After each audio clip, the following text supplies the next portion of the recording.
Okay, guys, welcome back to part two. And we were talking about interpersonal trust.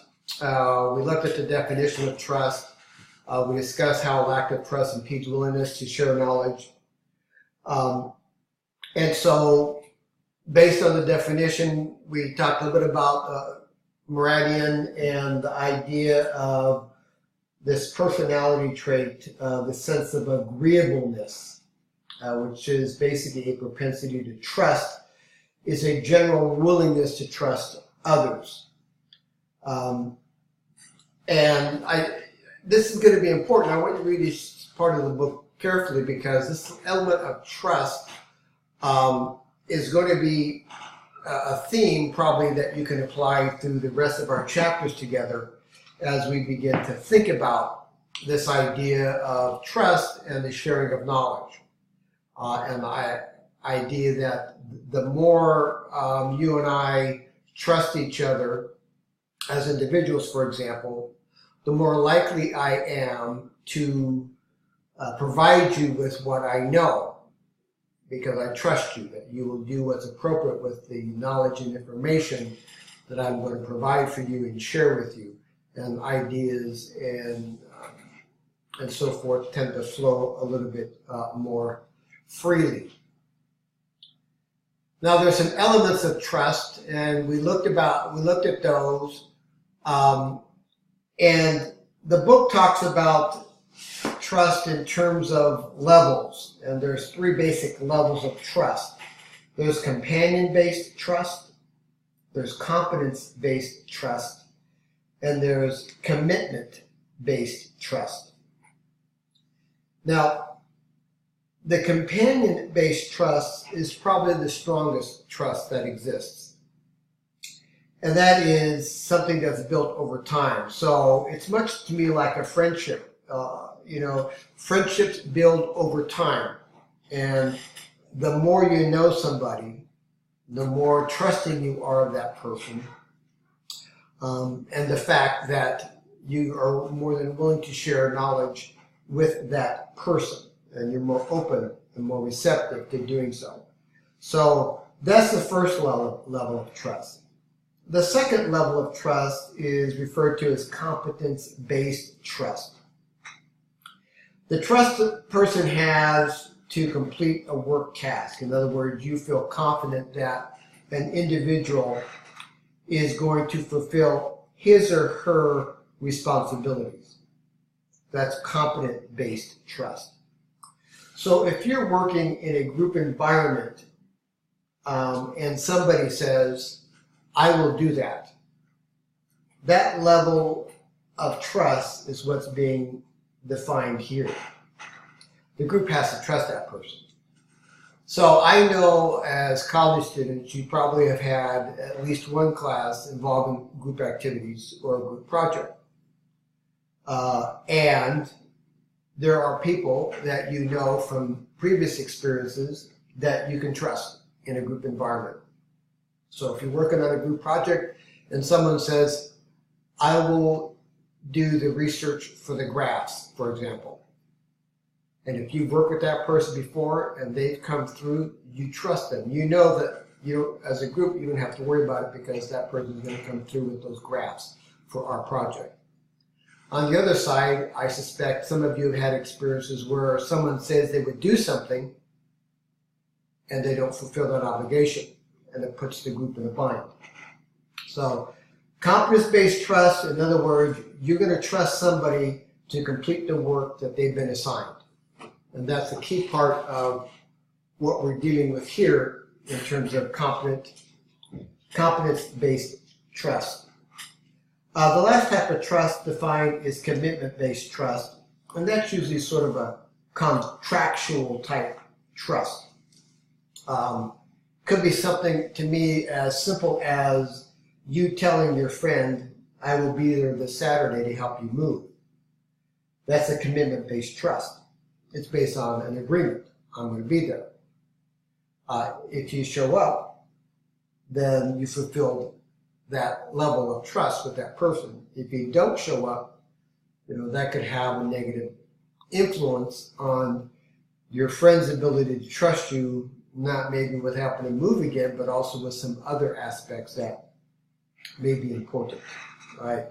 So interpersonal trust, levels of trust, and this whole idea that some people are more amenable to just trust blindly, and I guess blind is not the word, but this level of agreeableness, their level to trust others. And so as part of our organization, we need obviously to develop this process of trust, because if people don't trust each other, they aren't going to share information that they know. And that's what becomes critical. We need to share and trust each other if the organization is going to prosper in terms of knowledge sharing to resolve issues or conflicts or to move forward in different knowledge management systems and things of that nature. All right. So take a look at that section of the book, because I think it's going to be very helpful, and that's pages roughly 146 through 148. Next is national cultures. I'm not going to talk about this too much. You can read about that section. But oftentimes in today's modern businesses, we're dealing with cross-cultural collaboration, and one should probably be familiar and understand, in the sense of one culture to another, the level of trust that might exist or might not exist between two different types of cultures, and whether or not in some cultures that it's, information might be shared freely, in other cultures it might become a little bit more secretive. You can even look at this, to me, in terms of organizational cultures, but the textbook specifically is going to reference national culture. So you can take a look at that as you get a sense for what's taking place here. All right. Finally, we're going to take a look at personality and its role in the development of trust. People with certain personality traits may have a more positive attitude to sharing what they know with others than those that might not. The textbook talks about 5 broad traits associated with personality and the willingness to share information and be more open about what you know and share with others. Those traits are openness, conscientiousness, extroversion, agreeableness, and neuroticism. And it's highlighted in our textbooks on page 9.3, so you can take a look at that and evaluate the traits associated with this idea of being more open and willing to share ideas within the context of the organization, whatever that might be, whatever the organization is working on. So as an organization, it is important to understand that when it comes to sharing of information and the success of knowledge management initiatives, it's important to understand the human, social, and cultural factors that affect or influence the ability of people to share ideas, to share what they know, a level of trust within the organization, whether it's individual or group trust. It's very important that this is properly developed and understood, because it plays a huge role in the development and the moving forward of knowledge management systems, which are key for organizational survival. Okay, so that's about it for this particular chapter. You can take a look at a couple of the areas in the book that they define as time to reflect. For example, one of them is, can you think of an example from your own experience where there was interpersonal or intergroup conflict with regards to the sharing and utilization of some knowledge? What was the basis of the contact, or the conflict? So, it's think about your own life experiences, your work environment, and whether or not you've been part of a group where that issue has taken place. And there's just so much that you probably have experienced, maybe you never thought of it in the context of what we talk about here in this particular chapter. But give this chapter a lot of thought, because I think it has a lot of useful and important information that will add to your understanding, hopefully for the final project, but not just that, but the idea of the rest of our chapters, where we're going to be talking about communities of practice, other knowledge-based processes and things of that nature. Okay, so that's going to be it for chapter 9, and I'm going to move right into chapter 10 here in just a little bit. All right, thanks. Okay, just going to spend the last couple of minutes just talking about communities of practice and how it applies to knowledge management. Most of it I think you could read on your own, but there's some key concepts that to hopefully help you move along and better understand what we're talking about here. Communities of practice are informal groups of people who have some work-related activity in common. You may have that in your work environment. There may be informal groups who go over and discuss work-related issues, whatever those might be. Maybe it's some type of information management group that gets together, informally talks about things that are working, things that aren't working, issues that have been popping up with the system, something like that. But it's generally more of an informal in the sense that you will not see it on any organizational chart. That's how you could probably look at the level of informalities. It's not on some chart. So it's informal grouping. It's defined as a group of people who have a particular activity in common and as a consequence have some common knowledge, a sense of community identity, and some extent of overlapping values. Knowledge is both highly personal and shared by the workers in this community. So it goes back to this idea of tacit knowledge from chapter 3 and specifically practice-based perspectives on knowledge that we again talked about in chapter 3. So it's again people sharing ideas in terms of how to solve particular issues, whatever they might be. So this idea of communities of practice. Participants in the community of practice possess and develop stock of common shared knowledge. So it's generally people who have some idea of a specific type of field or are able to apply that to whatever the issue is that the organization is facing.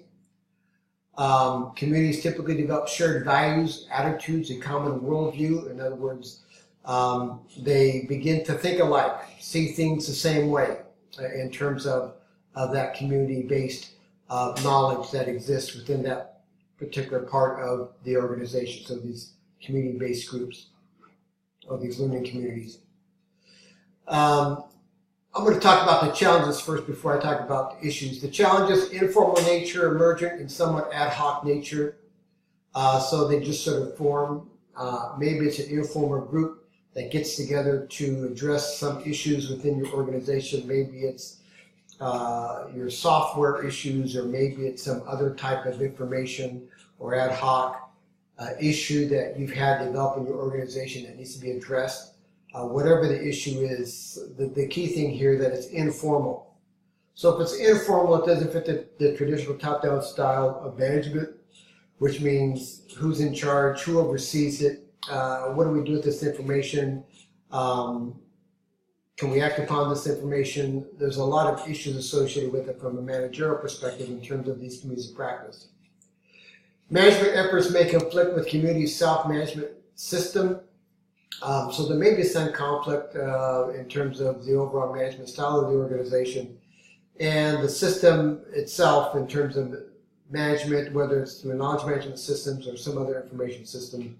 Typically you might find with these ad hoc groups that get together. So those are some of the challenges of communities of practice. It's an informal nature, and again, you won't find it on any kind of organizational chart.